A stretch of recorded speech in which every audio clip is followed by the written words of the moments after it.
a bit of a rewind here, which I'm filming out of sequence, to do with the fuel tanks on the Gilbin. And here is one of the two fuel tanks. There's the filler, and it goes in the rear wing, right behind the rear lights.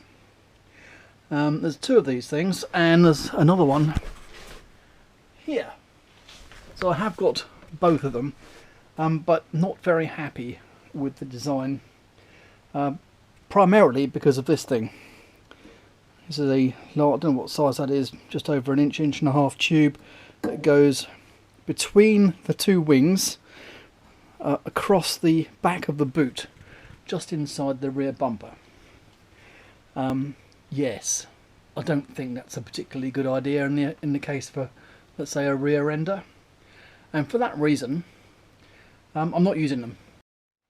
So I've got to wait for a while for my brake adapters to come in, so that means I've got to go and look at some other part of this project, and the other part that I'm looking at is the fuel tank, which obviously has a bit of an interaction, shall we say, with the boot hinges and the gas strut that you can see hanging down over there. So see how it goes. Okay, so here's my dummy fuel tank, and as you can see, I've already had to modify it because I can't get the boot hinges to go down, even though I designed it specially so they could, which is kind of annoying how these things happen. It shows the value of actually fitting a dummy unit in the hole before actually having one made. That would have been very expensive. Anyway, let's see what happens when the lid actually does go down. Right, well, it's even more uncomfortable in here with my dummy tank than it was without it. Never mind. So I can pull the lid down.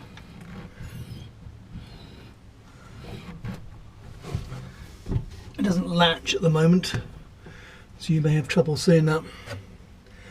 So it looks like, well, obviously that the gas ram thing definitely was in the way in spite of my efforts, but the hinge itself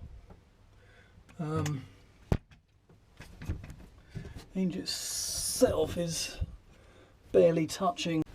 As it is such hard work to get in here, now the fuel tank's in here as well, I think I'm going to deputise you to have a look at this for me. I'll even fetch a proper light and we'll have a really good look exactly what's going on. Exactly what's going on over here as the boot lid shuts. Right, let's see.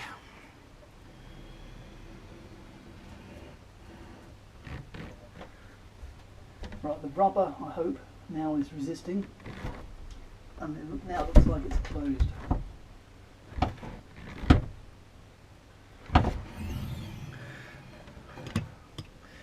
Did you see that? Because my investigations in the boot there have proved to be very uncertain due to the tipping, as I've discovered, the fact that the tank actually tips forward in the boot. This kind of explains why I had to do these cutouts in the first place, because that shouldn't have been necessary. So what I'm going to do, I'm going to put it back together again, because I remembered I can do this with hot glue rather than with tape, which is very flimsy and increasingly, unfortunately, coming to pieces. So yeah, I think that's what I'm going to do.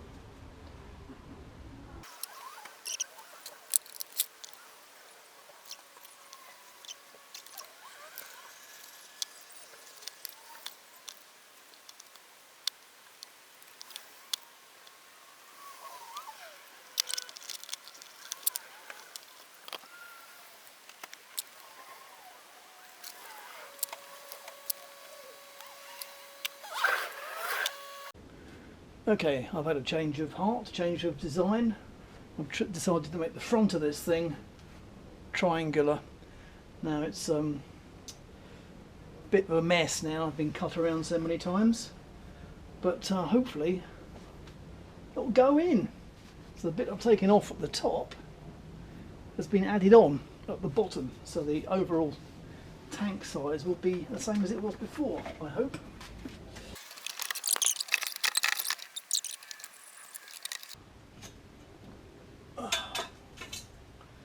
Okay, moment of truth perhaps.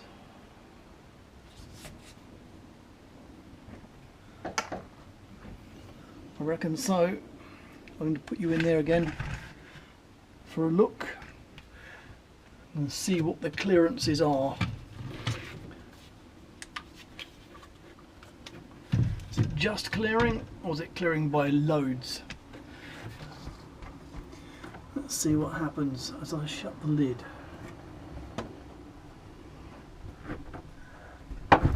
Completely down.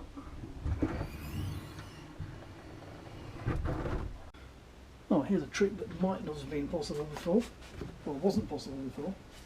It might be possible now. Get my spacers out. Can I now get the tank out without taking the gas strut off? Yes, I can.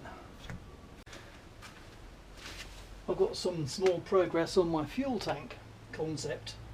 The reason for needing this particular progress was because of trying to work out where the fuel filler should go. And here is my original 1972 Gilban fuel filler, which is a bit strange actually, but nut thing to hold it physically in place, but nothing to seal it as such, which I thought was a bit strange. Anyway, I've drilled out, I had to drill out the lock and completely knackered it, and what's more, the chrome is horrible, but it turns out that you can buy them new, almost. So I've just got this one. It's called I'm not sure it's Presta or Presto fuel filler, as used by many cars of the era, as it's described at Europa Spares. And yeah, I think you have to agree that aside from this one's damaged, they are very, very, very, very similar. But one of the differences is that this one's got a neck welded onto it. And that's important. So I can put this in here, no problem. And you won't be able to see it there. I'll just bring you down. Under here, the fuel neck hangs down.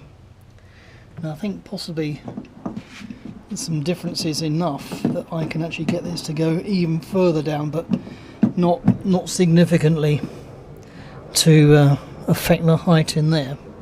Anyway, yeah, because there's a metal fuel neck on it, albeit there's no breather on this fuel filler, it should be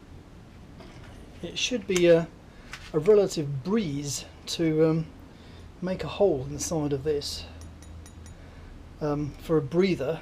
And when I say breather, I mean the kind of breather that you need to vent a tank at the top when it's being filled, for a filling tube that comes in somewhere around here, just as long as that breather tube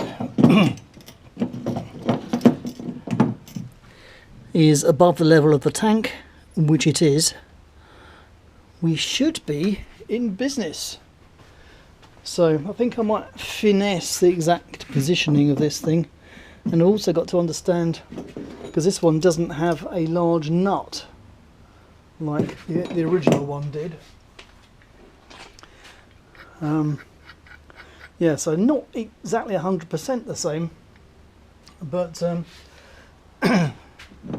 something will have to be done to hold that.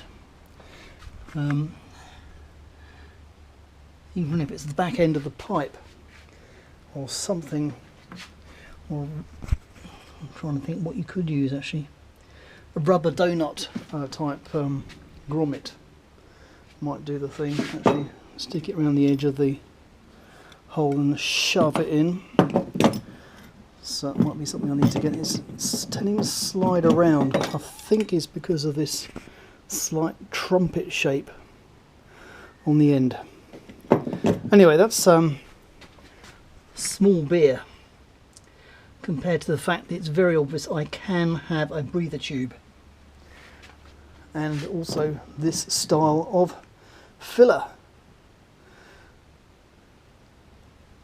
So that's really very quite pleasing. So fuel tanks. I've got a custom alloy tank on order, and obviously it will occupy the same space as this, but I've just realised that this prototype or proof of concept or space model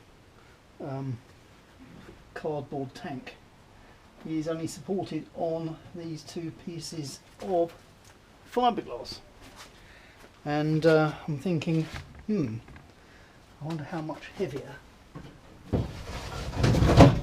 a full tank full of petrol would actually be. That's the concern. So I think I'm going to have to reinforce the floor. Obviously something can go across there, but it needs to be strong enough to support everything.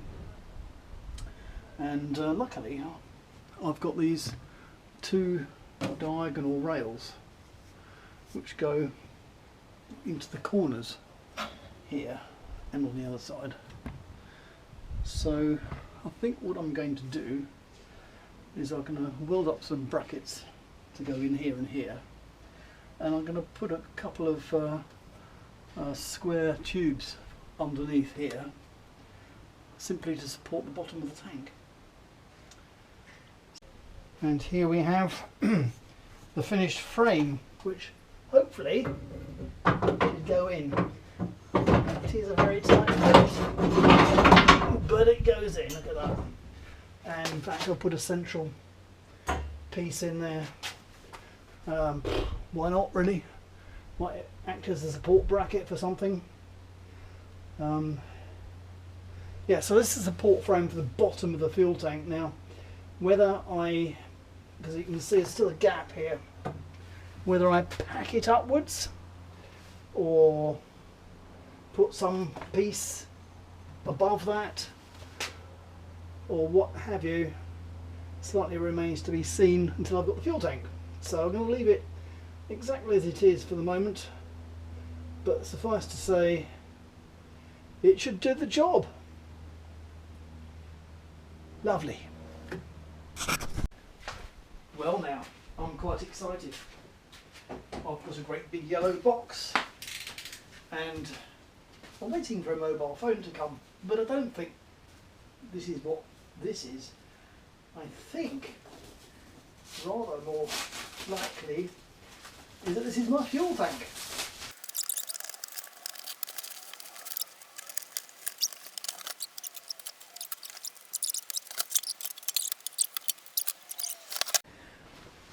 Of course I couldn't resist taking the bubble wrap off. So here it is, it's glory. And I think the last time I checked this was something like 11 gallons. We have AN fittings for go, return and breather. I'm not exactly sure which one's which. I'm sure that won't be a problem to find out quickly. Fuel gauge, fuel filler, and fuel gauge, fuel filler, and lovely, what a nice welding we got here.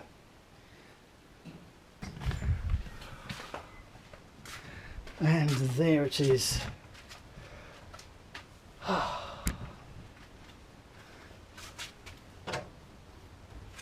And the boot closes. So I just need to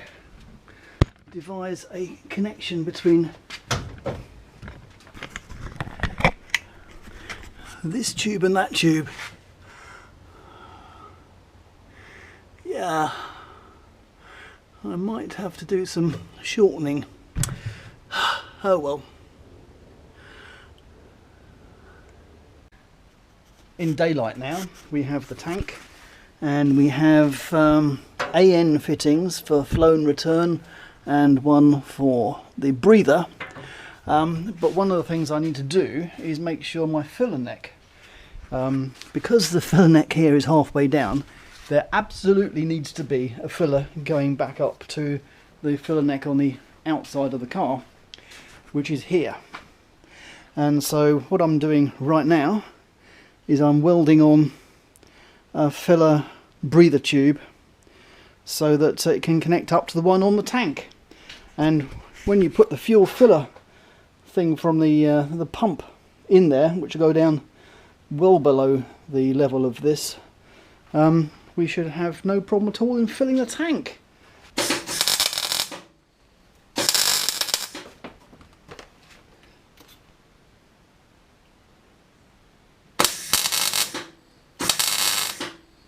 Okay, so my breather pipe is like that, but I do have the problem. How do I get it in?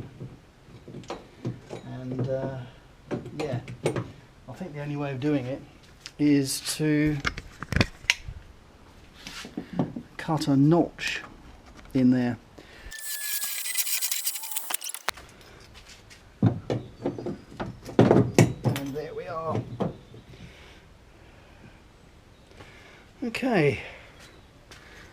So the vent pipe is up here and it will need to connect across to this one over here to over there. I think that's okay.